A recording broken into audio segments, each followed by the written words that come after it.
Olá, criptomaníacos! Digamos que você tivesse o poder de prever crises. Então, por exemplo, você saberia o exato momento que o dólar deixaria de ser lastreado no ouro na década de 70, ou o momento exato onde teríamos uma grave crise imobiliária nos Estados Unidos em 2008. Sendo assim, você poderia apostar na direção correta do mercado e ganhar muito dinheiro com isso, não é mesmo?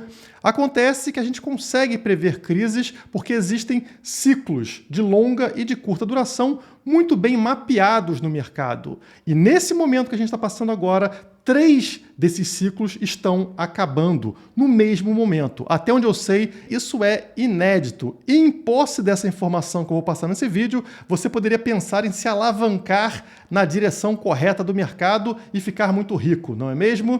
Infelizmente, não é tão simples assim.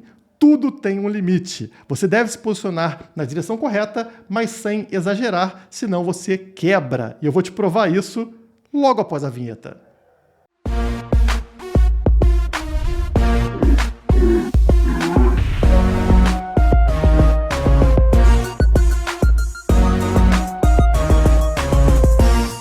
Antes da gente entrar no assunto principal desse vídeo, eu tenho que fazer um alerta para vocês. Provavelmente vocês sabem que o Telegram vai sair do ar graças à canetada ali do Alexandre de Moraes, um cara prejudicando a vida de milhões de pessoas no Brasil, pessoas que dependem financeiramente do Telegram para sobreviver, diversos serviços ali dentro, inclusive a Criptomaníacos depende do Telegram para entregar parte dos serviços para os clientes. E eu aproveito esse momento para falar que a gente também está criando toda uma estrutura no Discord, ou seja, você que está no Telegram recebendo, por exemplo, a carteira recomendada, procure o nosso e-mail, talvez na sua caixa de spam, para anotar ali o endereço do nosso Discord agora. Caso o Telegram saia do ar, você pode recorrer ao nosso Discord.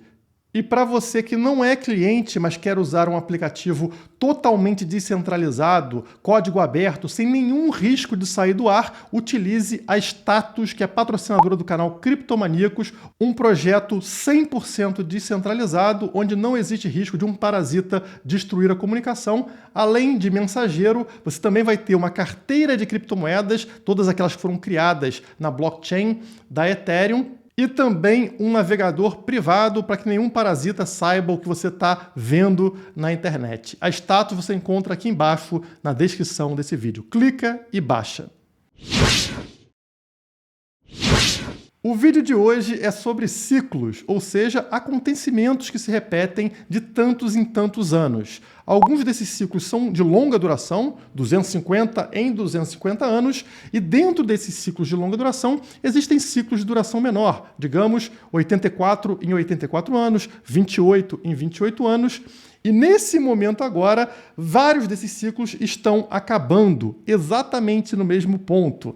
Nesse vídeo eu vou usar aqui matéria de outros autores, tá? Começando por esse aqui, que é o Harry Dent, que em 2017, como vocês estão vendo aqui, postou um artigo onde ele indicava que esses ciclos se encontravam justamente agora, em 2020, e ele acertou. Vejam você, em 2017 ele não tinha como prever a tal pandemia e a crise que a gente vem passando, mas ele fez essa previsão não porque ele tem uma bola de cristal, e sim analisando a duração dos ciclos conhecidos aí na história. Então, aqui dentro desse texto, nesta parte em amarelo, ele fala: 4 desses ciclos estão convergindo em queda para esse mesmo momento. Todos estão em trajetória negativa desde início de 2014. E esse ciclo deve ficar mais grave, deve se aprofundar a partir do início de 2020, exatamente quando a gente teve a pandemia, e veremos choques adicionais até pelo menos 2022, o ano que a gente se encontra. Então, mostra pra gente como esses ciclos, eles realmente fazem sentido, né? Historicamente, eles se repetem o tempo todo. E a gente parece estar num momento histórico, que é um momento onde vários desses ciclos estão se encontrando na mesma data. Isso pode gerar realmente alterações significativas, tanto na economia quanto na sociedade. Eu vou usar como base para o vídeo de hoje esse texto aqui, postado no Twitter pelo Mark Moss. Ele fala aqui que o final de jogo para o sistema financeiro atual está se aproximando. Então, sendo assim, a gente deveria discutir Quão longe está esse final de jogo, né, este fim do sistema financeiro tradicional, como a gente pode gerenciar essa volatilidade da economia e como surfar nesse possível cenário de hiperinflação. Você tem que estar bem preparado para sobreviver numa crise ou até ganhar dinheiro numa crise. Como eu falei, se você soubesse sobre as crises do passado, você poderia estar do outro lado da história, ou seja, ganhando dinheiro com ela. E aí ele começa mostrando esse gráfico que aponta justamente como a gente está aqui no momento onde todos os ciclos estão convergindo. A linha azul aqui mostra o ciclo mais longo, que é o ciclo revolucionário, que acontece a cada 250 anos. Nesse gráfico fica mais claro para vocês. Então, a cada 250 anos acontece o fim desse ciclo. Começou aqui Revolução Protestante e Revolução Capitalista, aqui antes de 1600. Chegamos aqui neste momento da história, antes de 1800, Revolução Americana, Revolução Francesa, Revolução Industrial. Mais 250 anos se passaram e chegamos no momento atual, que ele está chamando aqui de Segunda Revolução Americana, Revolução do Mundo Emergente, ou seja, dos países que estão em crescimento, e revolução da rede, revolução da internet. Seria justamente nesse ponto que a gente está agora. Voltando aqui para o gráfico completo, né? Esta linha azul acontece de 250 em 250 anos. A linha vermelha que vocês estão vendo aí no gráfico é o ciclo de movimento populista que acontece a cada 84 anos. Então aqui, por exemplo, ele mostra revoluções europeias em 1849, Hitler e a Grande Depressão em 1933. Estamos agora no mesmo ponto, está acontecendo em conjunto com a linha azul. E por último, essa linha cinza, preta que vocês veem aqui, que é o ciclo de crises financeiras que acontece a cada 28 anos. Então aqui, por exemplo, ele mostra a Grande Depressão em 1933, 1989 também aparece aqui, 2008 também aparece aqui, né, que é o mesmo período que a gente está agora, entre 2008 e 2023. Enfim, todos os ciclos convergindo no mesmo ponto que seria essas décadas que estamos vivendo nesse momento.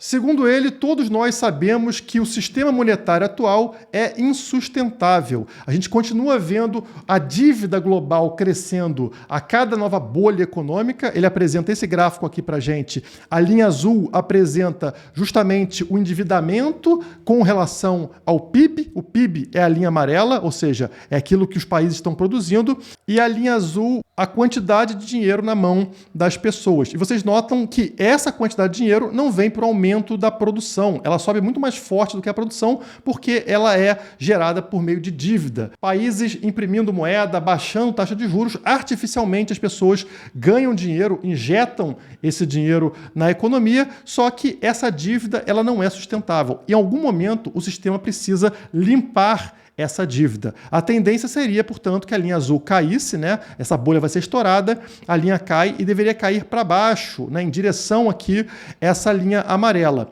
Mas quando isso começa a acontecer com muita força, o que o Estado faz para evitar um colapso? Ele novamente recorre a injetar dinheiro na economia, a criar novas dívidas que fazem com que a bolha volte a existir. Então tivemos a bolha.com, na sequência tivemos a housing bubble, ou seja, aquela bolha de 2008 lá nos Estados Unidos, onde o crédito estava tão fácil que todo mundo começou a comprar imóvel. Isso gerou uma bolha enorme, maior do que a bolha.com, como vocês podem ver aqui, e depois, na sequência, tudo caiu, né? Entrou numa crise e o mercado corrigiu para tentar expulsar essa dívida. Mais uma vez, não corrigiu o suficiente. O que o Estado fez? Voltou a salvar bancos, a injetar dinheiro no sistema, volta a subir essa linha azul, ou seja, dinheiro nas mãos das pessoas, mesmo se essas pessoas não estiverem produzindo nada, e estamos agora na bolha geral, bolha de tudo, que é essa linha azul, se distanciando ainda mais da linha da produção, da linha do PIB, essa linha amarela. Como em todos os outros momentos onde isso aconteceu na história, existe um limite. Existe um limite onde essa dívida se torna insustentável e o sistema colapsa de vez. Esses ciclos não acontecem à toa, eles são criados intencionalmente para transferir riqueza dos mais pobres para os mais ricos, para quem está no poder.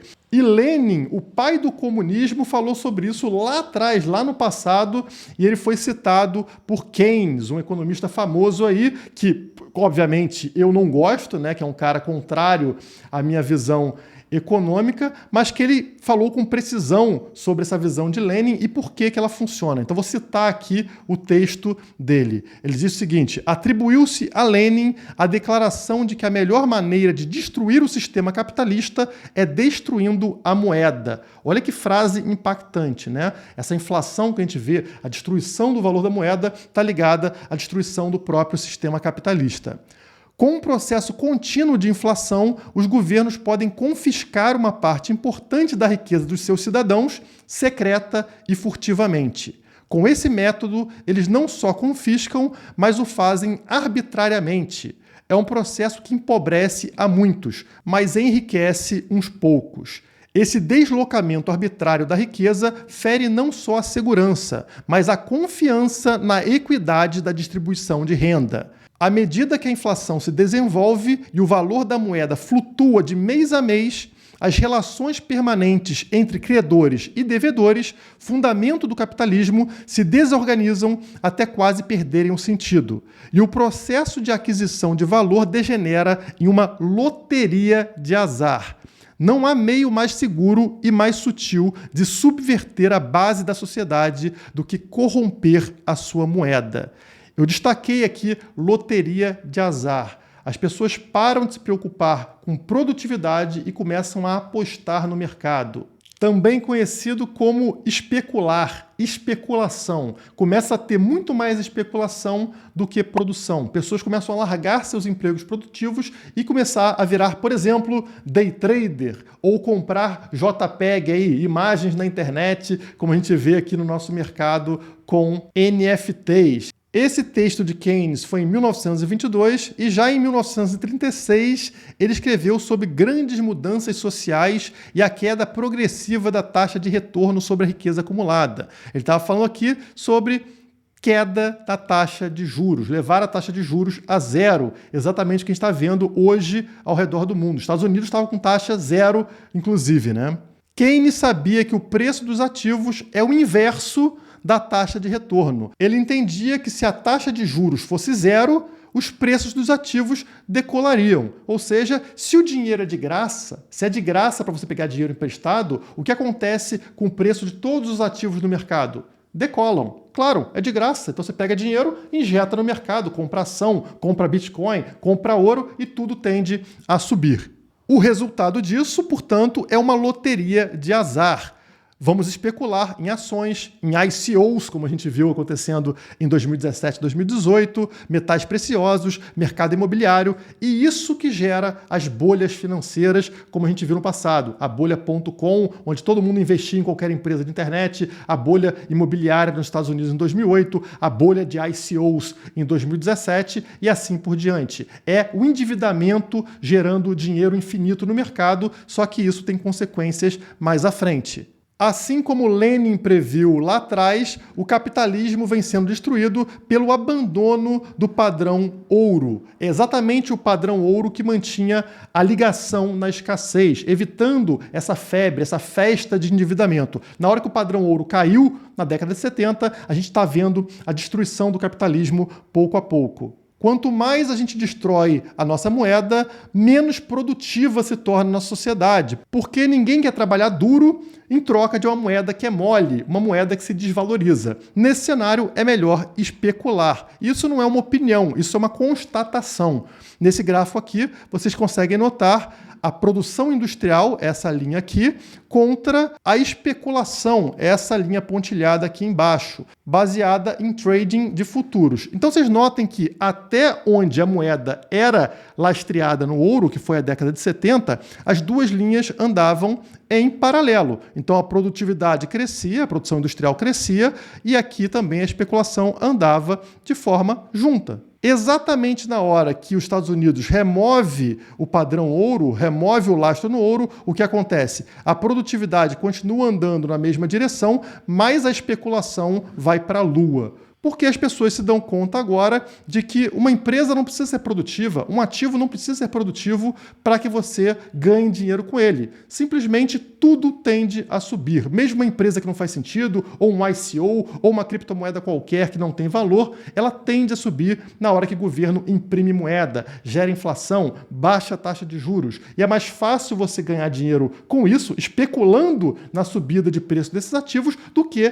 trabalhando duro. E o resultado disso é que todo mundo começa a abandonar o seu trabalho produtivo. Esse é o gráfico de pessoas se demitindo nos Estados Unidos. Não que elas estão sendo demitidas, elas pedem demissão. Então vocês notam aqui que desde 2001 esse gráfico tende sempre a subir e agora estamos no recorde histórico aqui. 4,3 milhões de pessoas saindo de seus empregos por mês. Aqui outra matéria falando sobre os millennials, né? O pessoal mais jovem abandonando o emprego para se tornar day trader de criptomoedas. Isso só existe num cenário onde o dinheiro é de graça, o dinheiro não tem custo. Então é esse dinheiro que vai alimentando esse crescimento de criptomoedas que não fazem sentido, de ações que não fazem sentido, de ativos que não estão ligados ao aumento da produtividade mundial. Esse é um aviso de que o fim está mais próximo do que você pensa. Especulação disparando é comum em eventos de hiperinflação. Todos acham que vão se tornar ricos porque o preço de tudo no mercado começa a subir. Você acha que é um gênio do trading, né? Olha lá, eu comprei essa ação, a ação disparou. Que maravilha! Só que isso acontece porque a sua moeda, na verdade, está sendo desvalorizada e não o contrário. Não é que o ativo ali realmente está se valorizando. A sua moeda que está perdendo valor. É a famosa ilusão da moedinha de papel, da moedinha estatal. E para quem não lembra, a gente já viu esse processo de final de ciclo em vários momentos na história. Ele traz como exemplo aqui o processo de hiperinflação na Alemanha em 1920, mais ou menos, na década de 20. Em 1918, uma fatia de pão custava 1 marco alemão. 5 anos depois, essa mesma fatia de pão custava 200 bilhões de marcos. Esse gráfico aqui ajuda você a entender o processo. Então aqui no caso é o valor do ouro em marco alemão naquela época. Então, começa aqui em 1918, valendo um para um, né? Um marco igual a uma quantia aqui de ouro, não sei se era uma onça, enfim. E aí, a partir dali, começa a disparar até chegar aqui em 1923, 1924, 1 trilhão, né? Ou seja, realmente inviável, o dinheiro deixou de ter valor. Esse gráfico que vocês estão vendo aqui, por sinal, ele é muito semelhante ao gráfico do Bitcoin, tá? Se pegar o gráfico mensal do Bitcoin, como eu vou mostrar para vocês aqui. A linha preta aqui é justamente o gráfico do marco contra o ouro e aqui em colorido vocês têm o gráfico mensal do Bitcoin contra o dólar. Então, olha como as coisas são parecidas. Inclusive, esse momento de consolidação que a gente está passando é exatamente igual a esse momento de consolidação que premeditou essa subida desgovernada aqui do ouro contra o marco alemão, tá? Então, realmente são cenários parecidos. A gente também está vendo agora um processo de hiperinflação ao redor do mundo e que ótimo seria se realmente tivéssemos essa migração, né, do padrão dólar, padrão Bitcoin, levando a uma subida similar a essa que a gente viu na Alemanha da década de 20. E aí o autor pergunta pra gente, bom, então quer dizer que se eu tivesse feito um trade vendendo meus papeizinhos, meu dinheirinho e apostando no ouro, eu teria ficado rico lá em 1918, correto? Sim, mas aí que vem a pegadinha. Você pode falar, já sei então, já que eu sei a direção do mercado, eu vou alavancar, né? Para que eu vou entrar uma vez só? Eu alavanco em 100 vezes e fico, multibilionário nesse processo. Não é bem assim. Vocês olham esse gráfico aqui, esse é um gráfico afastado do que aconteceu na Alemanha. Mas quando você aproxima, esse gráfico teve uma mega volatilidade. Olha o ouro aqui, mensal, tá? Então a variação do preço mensal do ouro ao longo desse processo todo. Essa linha vermelha. Olha como a volatilidade, apesar de seguir a direção da linha preta, ela é muito maior. Em 8 momentos aqui desse processo, a gente vê uma variação maior do que 50%, significando que se você tivesse feito uma alavancagem de somente 2 vezes, né, bem pequenininha a sua alavancagem, você teria sido estopado, liquidado em 8 oportunidades ao longo desse processo aqui de poucos anos. Ao invés de ter ficado rico, você teria quebrado, mesmo apostando na direção correta. Em final de ciclo, a volatilidade fica maluca, ela fica muito maior do que o comum. Portanto, não dá para alavancar, você vai ser liquidado, você será estopado.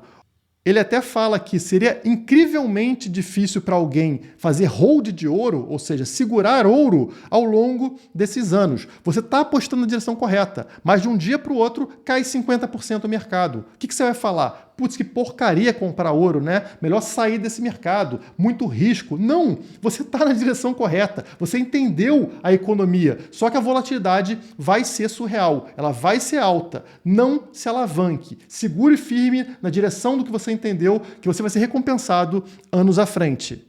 Aí ele apresenta o gráfico aqui novamente, esse gráfico vermelho, com as setas vermelhas, mostrando essa variação absurda de até 50%, 8 vezes ao longo da subida, onde quem está alavancado seria estopado, seria liquidado.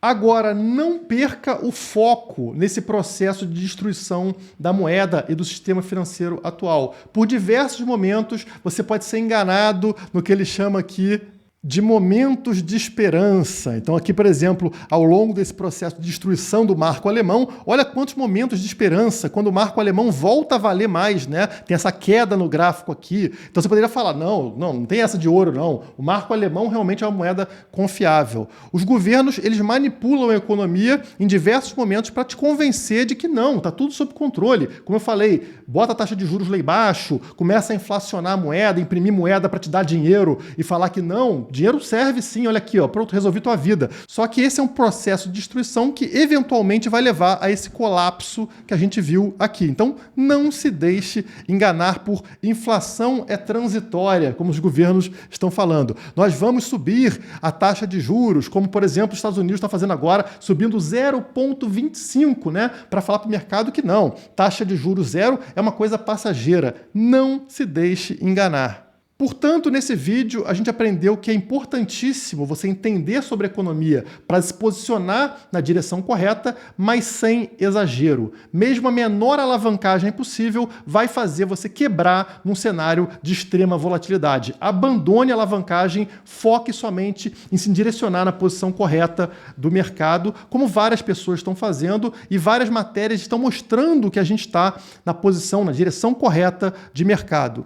Bitcoin enfrenta novo marco em 2022, pois nova previsão coloca o preço do Bitcoin na casa dos milhões. Estamos falando aqui sobre Arthur Hayes, o CEO da BitMEX, que fez uma previsão econômica mostrando por que o Bitcoin vai passar aqui da casa dos milhões. Algo muito parecido com o que eu levantei no vídeo de hoje. Outras notícias, como países também adotando o Bitcoin. Em meio à guerra, presidente da Ucrânia sanciona projeto de lei que legaliza as criptomoedas. A Ucrânia em guerra, sem acesso a dinheiro, a conta bancária, dependendo do Bitcoin para sobreviver. Mesma coisa com a Rússia, que perdeu acesso às suas reservas internacionais e agora começa a olhar para o Bitcoin como uma forma ali de ter acesso às reservas, independente da vontade de outros países. Eventualmente, todos vão ter que ceder à lógica, ou seja, usar a razão, abandonar a pior moeda e migrar para a melhor moeda, da mesma forma que aconteceu na Alemanha da década de 20, que abandonaram o papelzinho e migraram para o ouro, que é uma moeda